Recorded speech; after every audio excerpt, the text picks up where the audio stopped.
See? All right. Here is the top of the grand gallery. There's a ledge about 3 foot high. This is the portcullis, the stones that drop. Is the door to seal off the king's chamber.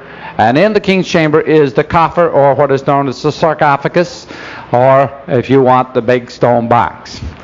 Now, let me tell you one little thing here about this stone box.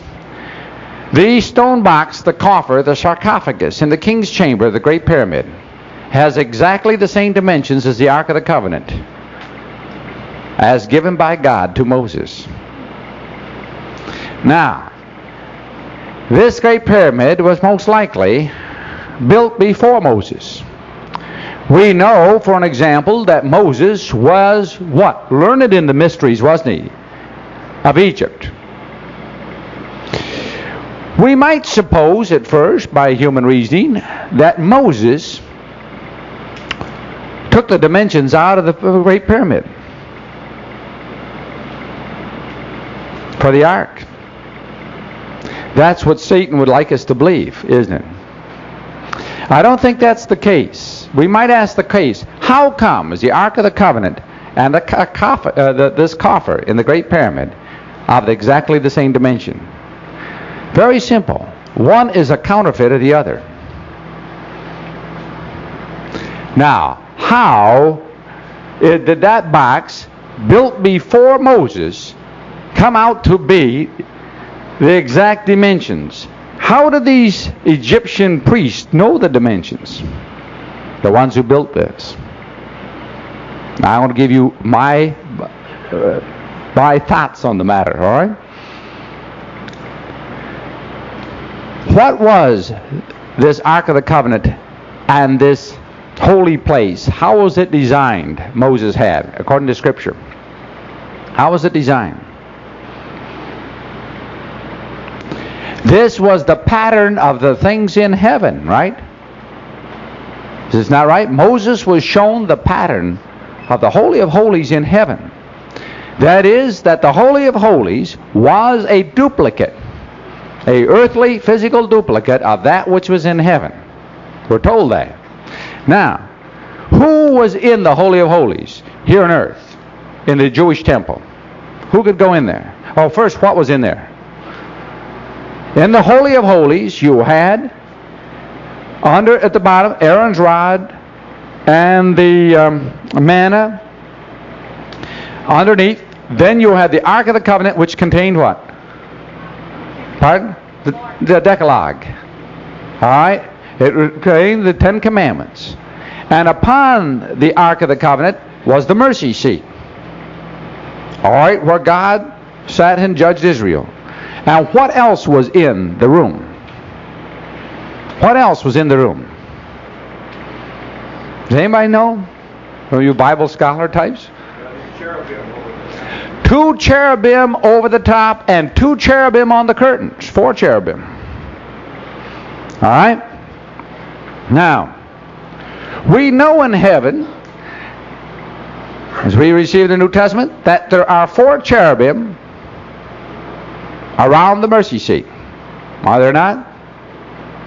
Who has been in the Holy of Holies in heaven according to that we know of from Scripture? God the Father, God the Son, God the Holy Spirit. The 4 cherubim and one other. The covering cherubim has been there.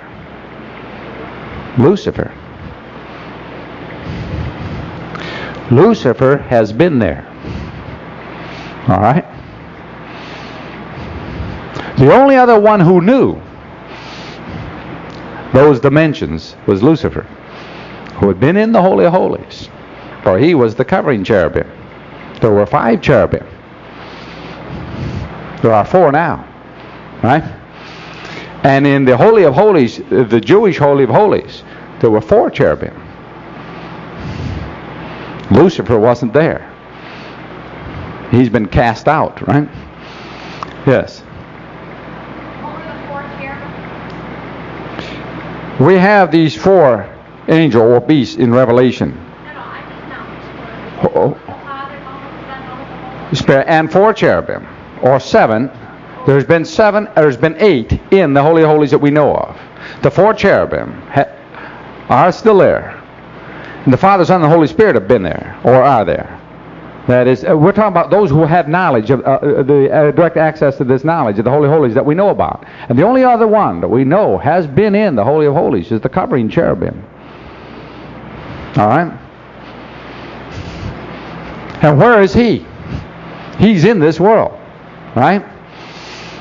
In other words, I'm just saying, this is my belief of this, is obviously Satan is the only one who could have given the Egyptians the dimensions of that Ark of the Covenant. That it appears to men that Moses copied the sarcophagus, when in fact it was Lucifer copying the Ark. You see? Well, anyway. Well, let's get going on to where I'm going. This troubles people that because obviously this pyramid was built before Moses. There's some other things about the pyramid that are interesting. I might as well get to some of the mathematical things, and we'll get to this a little bit, which is bomb mines out 100 years ago. If you take a map of Egypt, the delta forms a kind of a circle. And there are people who draw a line to the center of the radius of the circle and say that it falls at the Great Pyramid. Well, it depends exactly how you adjust that circle. You could move it around, the Great Pyramid around a little bit. What they claim that God had put it in the middle of the circle as a sign on the border of Egypt, and in the middle thereof a pillar raised, and etc. This is Larkin. There's some other things about the pyramid. The Great Pyramid, not true about the other 8. The Great Pyramid is built with fantastic precision. Let me just mention some of the precision of this building. 1. The descending shaft, that one going down, is lined in granite. The granite is laid so perfectly that floor, ceiling, and walls are within 1/3 hairbreadths of true perfect alignment. There is no other building in the world built with such expert masonry. It is by far the most precise piece of construction the world has ever known. 50 thousandths of 1 inch is the maximum variation in a shaft, 207 for the first 275 feet going down. Next, the shaft going up is as accurate as the shaft going down. And the Grand Gallery is as accurate as that shaft. Next point, that this building lays within 1 inch of perfect north, south, east, west alignment. A 13-acre building within 1 inch. You go out and measure this building, it won't be within a foot. Now, whoever built this building, now I'm not talking about magnetic north, I'm talking about true north. Now, the next interesting thing about this building, the distance around the base is exactly within 1 inch of 1 degree latitude at the latitude of the pyramid and no other latitude. That is, they had measured the flatness of the earth at the poles and knew the pear shape of the earth, which we discovered in 1958. These Egyptians from this building had measured the circumference of the world within 1 mile. Without leaving it. Very interesting piece of work. The height of the building, or the distance around the base, is exactly pi times its height. That is, they had squared the circle. The outside area of the pyramid is exactly equal to the area of a hemisphere with the same height and parameter around its base. That is, they had cubed the sphere. Very interesting piece of geometry. They did it without mathematics. Now, the descending shaft is 26 degrees and 27 minutes, which is the inclination at the latitude of the Great Pyramid. That is, that the North Star shone down that shaft. That's what they cut it by. Alignment on the North Star. Then probably many people would like to hold it was Alpha Stragonus, the first dragon. And we'll get into that in a few minutes when we get over to Larkin. The ascending shaft is the same angle, only opposite of the descending shaft. That is 26 degrees and 27 minutes. Why do I say that's important? I say it's important for this reason. Obviously, the way they got the alignment for the ascending shaft is by filling the descending shaft with water, or putting a plug in and putting water in, getting a perfect mirror. And then, off of the reflection of the North Star in that pool of water, they aligned and built the ascending shaft. All right? A perfect mirror, right? In a dark desert and dry air, in the black of night with no light around, a perfect alignment tool. A single star reflecting in that pool gives them the alignment for their stones as they lay up their building. Now, ask a question. Why is such precision so essential? The great limestone sockets built at the corners, running out for 4 acres of solid stone down in order to get a perfect bed of an absolute alignment. And the precision of these shafts and the grand gallery and laying in its granite. When you sit on the floor of the grand gallery, the distance from one top of the wall to the other wall, both being perfect north and south, is exactly 2 degrees. A 1/180th of a circle. I will tell you why this building was built after a few minutes. And I'm going to tell you there's several reasons why it was built, because it was not built all at one time. It was built in stages, or I hate to say it, by degrees. Well, there's a picture of the mosque. We don't need that. While we're again at this point, let's see if I can get another picture. Can you wind that up there? Yeah, just. There's some other things that may have been to you. That the day we have the mystic orders pushing a measuring system in this country called the metric system, which was pressed by the mystics like a member of the Illuminati named Napoleon Bonaparte, who created our metric system as we know it now. But the world, or the cubit, the pyramid cubits, when we talk about a cubit, in the Bible they give you what? 18 inches, right? That's the profane cubit, or the common cubit, 18 inches. And this wasn't just true in Palestine, but it's just true over the ancient world. The cubit was 18 inches. However, there were 2 other cubits. Cubits what the common man couldn't know and didn't know. Those who were not wise ones, you see. That is a scientific measuring system. One was known as the sacred cubit, and the other known as the royal cubit. The sacred cubit, which is the distance from the pole to the center of the earth. This was a cubit of about 26 inches. And that cubit is what the pyramids were built by. There was another cubit called the royal cubit. That cubit was the distance from the pole to the equator, which was equal exactly to our metric system today, or approximately 39 inches. Now you might ask the question about how big the Noah's Ark was. Well, the question is what cubit you use. If you used the common cubit, you'll have the ark being slightly bigger than the Queen Elizabeth. All right? If you use the sacred cubit, you got a ship bigger than anything ever built in the world. And if you use the royal cubit, you got what the Naval Academy at Annapolis states is the maximum theoretical size of any vessel upon water. You've reached the ultimate limit of the size of a vessel. And don't worry, any one of the arks was totally sufficient to carry what God told him to put in it. By the way, what was supposed to be in the ark? While we're getting off the subject, why didn't Noah swat that mosquito, as the joke goes? You know, it saved us all that trouble. Do you know why he didn't swat the mosquito? He didn't have one. There were no mosquitoes on the ark, or at least there certainly didn't have to be any mosquitoes on the ark. What was on the ark? This is a careful thing. We do a lot of studying of the Bible and so forth. And think, what was on the ark? Two of every clean beast and cotton. No. 5 of every clean beast and 2 of 14 of every clean, and 2 of every unclean. 7 of each kind are they clean. 7 and 7, and 2 of every unclean what beast? Those which breathed through nostrils and walked on dry land.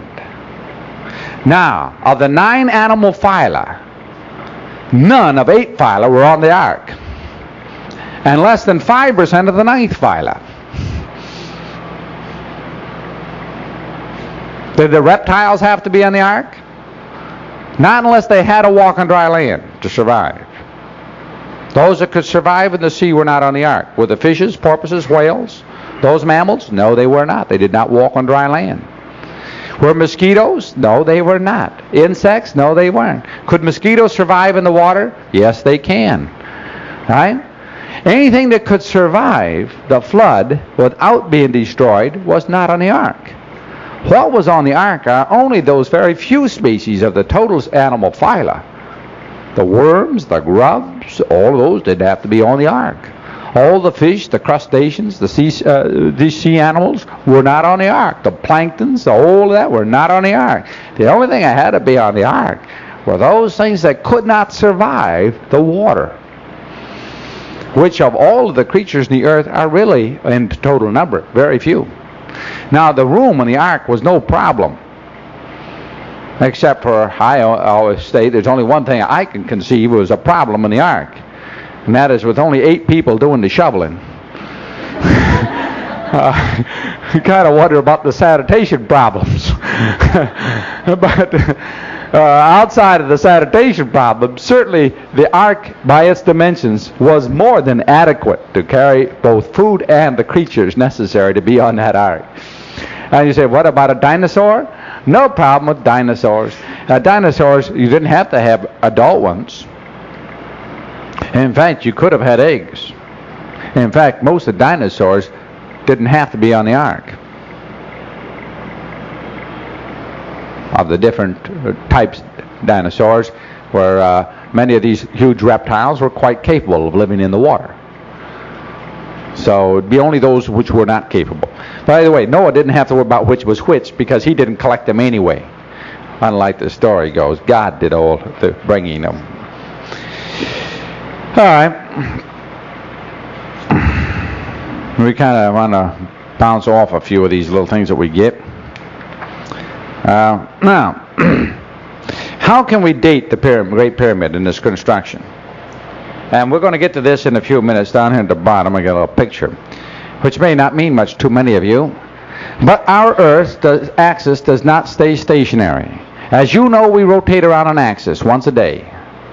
But also, the axis has a wobble, like a top. You know, when your top has got a little, is spinning real fast, but it has a wobble like this. We've all been with tops and saw the wobble. As it goes slower, the wobble gets greater. Our Earth has a wobble too. That wobble takes 2,600 years per wobble. All right? Now, the Egyptians knew of the polar wobble. And as we will see in the buildings of their temples, they had to keep adjusting their temples for the wobble. And the reason they had to adjust their temples for the wobble is they were worshiping the sun. And their temples were built so that the sun could penetrate into the altar only once a year, at a certain point of the rotation on their holy day.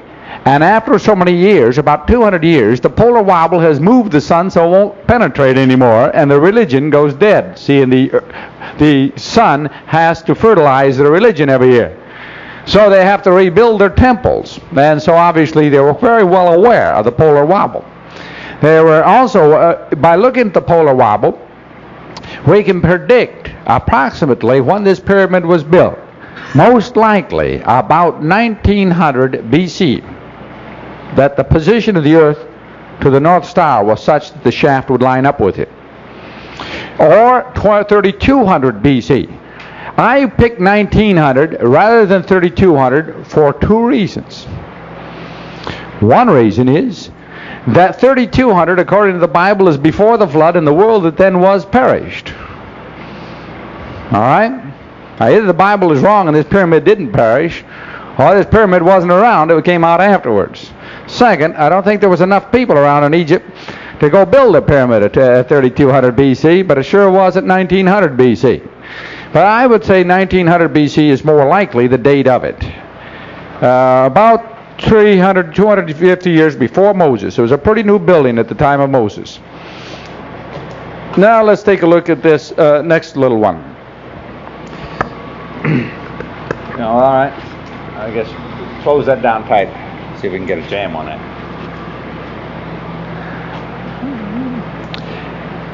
There are some theories about these shafts. One is given by people like Larkin and others, Menzies and Smythe. They came up with this idea that this descending shaft represents the present evil world. Man's descent by Alpha's Dragonus, the first dragon or Satan, and his descent down, and they call this room down here Hades or hell. The argument goes in Larkin as this: why build a building of such magnitude and such precision if it contains no artifacts, no bodies, no writings, no information, nothing to communicate? Because obviously it was built to last, and it must have had some purpose. Larkin's argument goes, and Menzies, therefore, the answer must be in the architecture itself. In the very structure itself must be the message. What message can we get out of it? Well, now you go around and take your message and fit it to the architecture, right? So, here we have this descent of men. Then we have the blacks, man being blocked from God because of his sins, right? Then we have the ascending path. This is the chosen people being chosen around the blocks, and they're ascending towards heaven. But part of them were taken off in blindness, the Jews, and held and stored until the latter times in this room, which is the Jewish age. But this is the church. The grand gallery represents the gospel age. And at the end of the church age, there is the portcullis to go through at the end into heaven, which is the kingdom here. And that there is a small passageway, which there is, over the top of small air tubes across the top, which is the rapture. All right? And now they've got the whole gospel here in the shaftways. But now we can go and take a look. The mystics, they call this thing the double hall of truth. And this is the hall of denial. And they've got all of their mystery religion also all superimposed on the very same shafts. Now, the question is this the purpose of the building, or is there another purpose? Larkin's argument is based on his first statement, which is, there is obviously no other purpose for the building. Now notice, if there is another purpose, then Larkin's argument does not hold. And I believe there is another one, and that's the one we're going to get to. Boy, this thing sure doesn't work as good as a slide projector.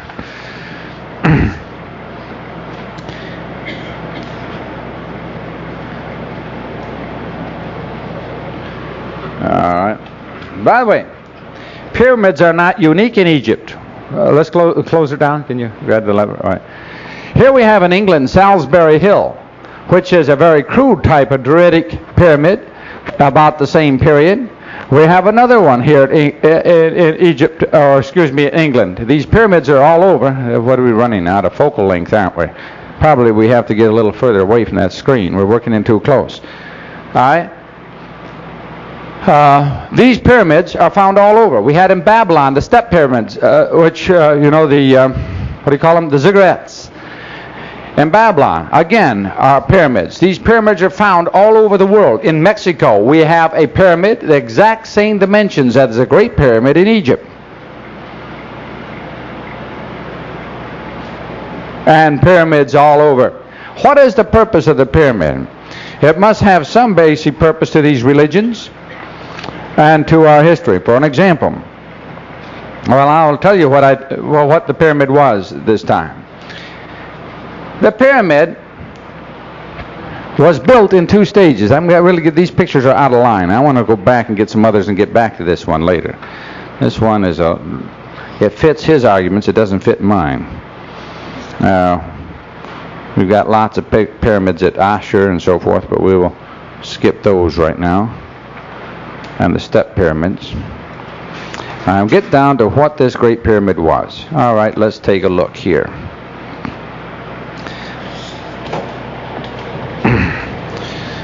The Great Pyramid was built in 2 stages.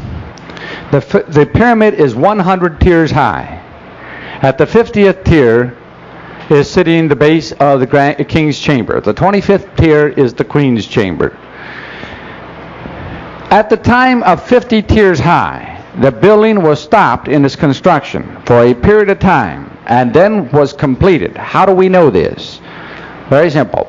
The first 50 tiers, every stone is extremely precise in its cutting and laying. In this next 50 tiers, the precision disappears. The stones, the inside stones, are dumped in to fill it up, and then it is encased and sheathed in the limestone.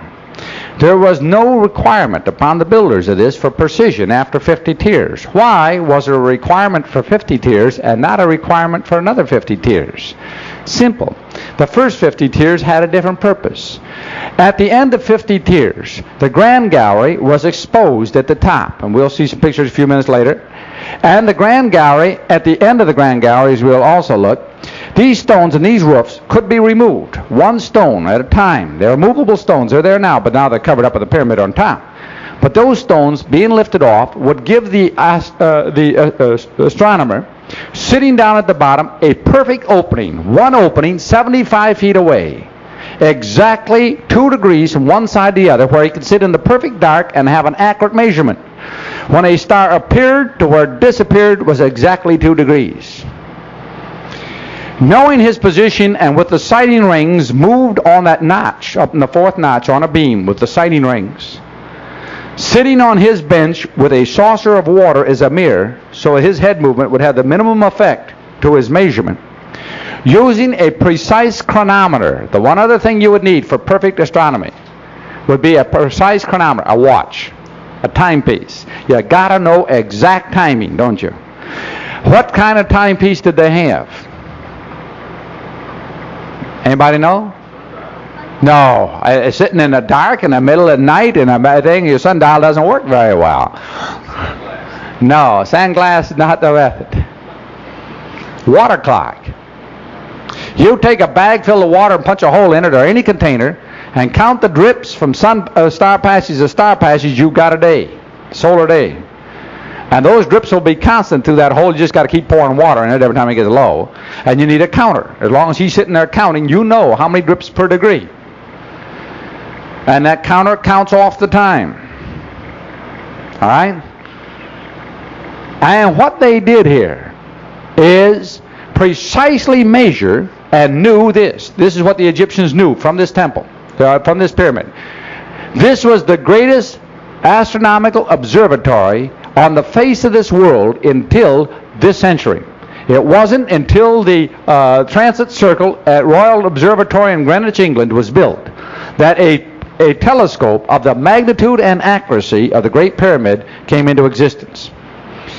You see, sitting here in a solid stone base with a perfect wall giving, during that whole slot and through the south end of the gallery, 87% of all the stars of the sky heavens can be seen.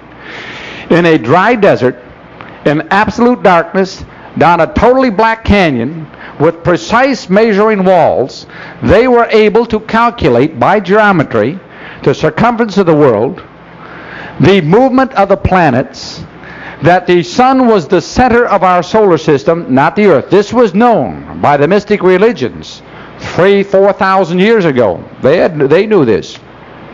To the Slavs, we're told that the earth was the center of the solar system. Why? Their calculations could never work out. Those who were not in the mystery religions, those who were not wizards and wise ones, would never be able to understand the secrets of the heavens, of the zodiac, of astrology, and of astronomy, because they started out with the wrong base premise. That is, that the earth was the center of the solar system. If you do that, your mathematics all come out wrong, and your movements will never prove, will they? So it wasn't until 500-600 years ago, before the common man finally was told the facts of life, that the sun is the center of the solar system. All right? But this has been known in the mystery religions of the Babylonians, of the Druids, of all of the mystics, all the way back. What were the Great Pyramids? This Great Pyramid was the astronomical observatory where they mapped the stars, for these people believed that in the stars held the secrets of all the truths of the physics of the laws of the universe. And in the movement of these stars, and the courses of these stars, and in the different constellations lie in nature itself, right? And nature worshippers, druids, who worship nature, knew that the secrets of all of the mysteries were locked up in nature itself. And they discovered the key to the secrets, they believed, was geometry. Geometry, and in the geometrical forms, gave them their answers. In a few minutes, I'll show you how some of this geometry was performed. And let's see the other side here. We'll look out the south gallery. Close this up. This looks out the south gallery at the end of this building. And there's the stars to be seen there. And each of those notches give you a different degree for your measurements of the passages. Also, the roof of that gallery will give you, by the sun inclinations, the positions of the seasons, and etc. When they had gotten all of the information capable to be gotten, and they were able to see there 1,000 times more stars than you're able to go out here in this city and ever see, in the dark and in their canyon. This is the way the building most likely looked. By the way, if you don't think this is true, the mystics and the people who belong to the mystic religions, by the way, are the most powerful in politics in this country. And in fact, if you don't belong to one of the mystery religions, you just don't get into politics in the United States, because you haven't got a chance of getting elected dog catcher. Every judge, every senator, every president in this century has been a member of one of the mystic orders. Take a look at the back of your dollar bill. What do you find there? A truncated, cut off, separated, two-stage pyramid.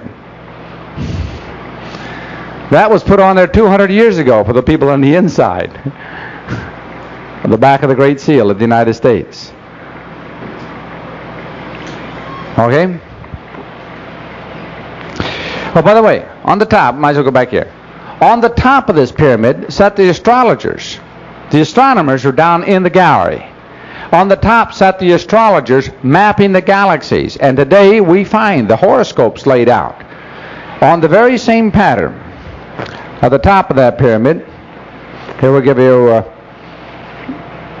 show of how the sun in the seasons would work on the wall. Okay, take that up there. On the Grand Gallery. And on the other side, down, put it on up.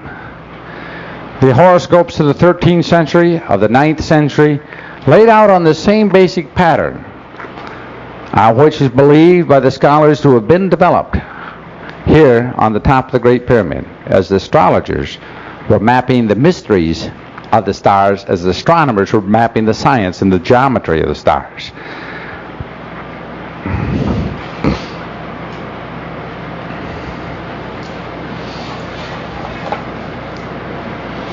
All right, now let's see if I want to go beyond this thing. At this time, I want to drop back. Okay. Well, maybe we better go into India for a while. India. Well, let's take a look at a few others. Okay, let's look at England. I talked about the step pyramids, which the step pyramids are shown as a step pyramid with the Magi sitting on the outside looking at the heavens and coming up with their astrology. And this is the ways normally the Babylonian pyramids are portrayed to us. But obviously, if that was why the pyramids were built, the Babylonian, the ziggurats, if they built them to sit on the outside to look at the stars, why not sit on any hillside or any flat country, by the way, and look at the stars? There's no reason to build a building that big to go and look at stars. No, if you're going to look at stars and build a building, you build it to get yourself more precision. That is, by getting down shafts, which can give you a measurement without an optical lens, and be able to see more than you could see before by shielding out other light and isolating that which you're looking for. Therefore, I believe that the ziggurats contained sighting shafts of some sort. Otherwise, there is no reason at all to have built the things. They weren't built for people to sit on the outside as they're normally pictured. Oh, I didn't tell you what that was. Well, put it back. Well, let's go and talk about it. These are the Mews in England. In the Mews, there's a whole series of mounds. In fact, these are found all over Europe. These are mounds, and the mounds are put in these circles, and there are shafts and rooms in the center, obviously little storage rooms off them, and these long sighting shafts. Why these long shafts at different angles? Because in sun worship, it's very important to be able to worship at the right time. The name of the sun, or the god that resides in the sun, is Baal.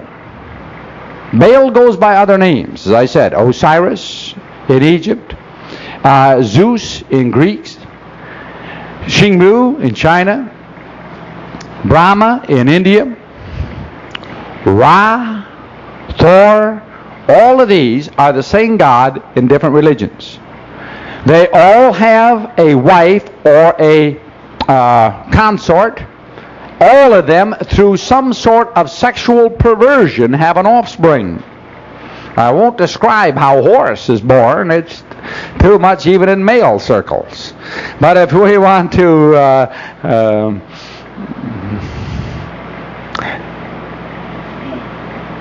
let's see, where was the point I was getting to? Got off on a sidetrack again. Okay, the god Baal. What is the first holiday in the Baal religion? And this is the holiday, and all Baal worshippers, regardless of the name they put on the name their god, because it is Baal they're worshiping, which is the sun god. God is male, the sun is male, the moon is female, always spoken of. The earth is female, Mother Earth, being fertilized by the sun, the male, the god, and bringing forth its young. This is the Druidic faith and the Baal faith. What is the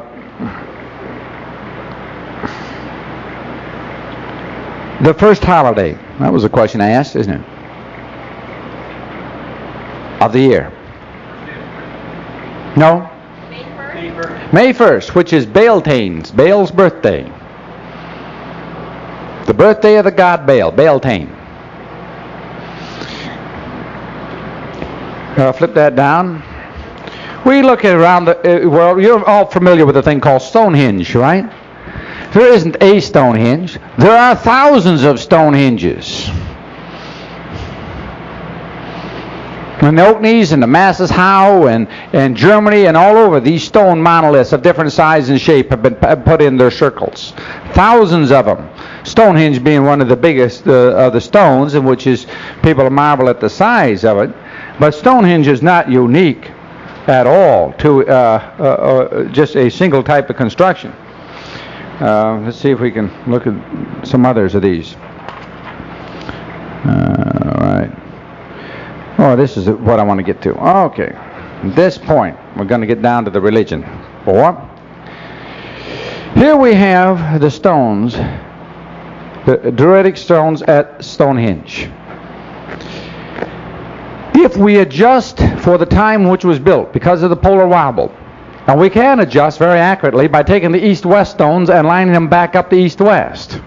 If you line them up to east-west, you get it very simple. There's stones which give you north-south and east and west. These are compass markings, and what they do is give you the position of the rising sun on the first day of spring and the setting on the first day, or the rising sun on the first day of fall, which is equinox, which it always rises perfectly in the east on the first day of spring and the first day of fall. Isn't that what we mean by the first day of spring and fall? The day in which the sun rises in the east exactly everywhere on the earth. That is equinox, equal day and night, and that which means that the axis of the sun is exactly 90 degrees to the sun, or the axis of the earth is exactly 90 degrees to the sun.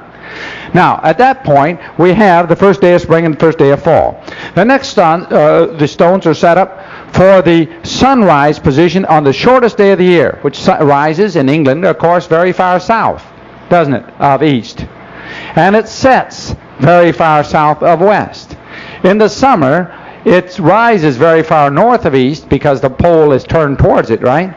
And sets very far north of west. You take a look now, your sun sets north of west, doesn't it?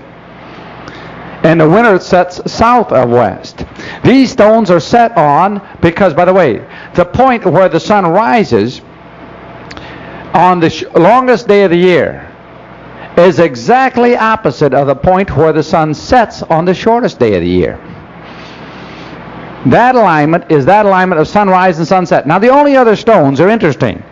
We have the sunrise on May 1st, or this would be the sunrise on November 1st, Halloween, the third holiday of the Baal religion, the day of the departed spirits. And the sunset on Halloween, the sunrise on May 1st, Beltane, and the sunset on Beltane. Now, Beltane is exactly 6 months from Halloween. That's why they also make a straight line, just like spring and fall are exactly 6 months apart. All right? Your first holiday is Beltane, the worship of the birth of the god Baal. The second is Lumas, the celebration to the consort of Baal, the moon, or Lumas. And this is, of course, varies in the summer, depending on the moon's phase, and generally rise in late July or August. The third is Halloween, and the fourth is Baal's Resurrection Day. Baal dies every year on the 22nd day of December, is in the grave 3 days, and rises on the 25th of December. His day of resurrection is the 25th day of December. This is why the whole pagan world worships on the 25th of December, using in Jeremiah 10 the pagan fertility symbol, the evergreen tree of everlasting life. And they use this symbol of everlasting life, the Asherim, which God condemned when the Jews turned to paganism. They brought trees into the house to worship trees, the Druids, worshiping nature, worshiping the creature, the creation, rather than the creator, right? Which is what paganism is, worshiping of the creature rather than the creator. The name of this day is Candlemas, which is a day in which you light candles. Candles, the sign of fertility and of life. And he worshipped around the candles. You'll always find the pagans worshiping around candles and lighting candles on Candlemas. All right? Now, if this may disturb you, tell me when is Christmas? Go to your Bible and find it for me. Tell me then, is it a creation of God or a creation of men? If it be of men, it is be not of God. If it be of men, then it be of Satan, is it not? I hope I didn't disturb you. And yeah, a little. I know. But anyway, there is another holiday. This holiday, the consort of the god Baal, is named as Astarte, or Astarte, or in English, Easter. Now, the goddess Astarte came down to this earth in an egg on the first Sunday after the first full moon after the spring equinox. She is the goddess of fertility. All right? By the way, and on the day of the worship of the goddess of fertility, one faces the source of all life, the male fertility, and worship it as it rises in the east. Do you ever find, you'll always find pagans on Astarte's day sitting and having sunrise services. I was down giving a little series this spring of messages down at Florida, 5 days of messages.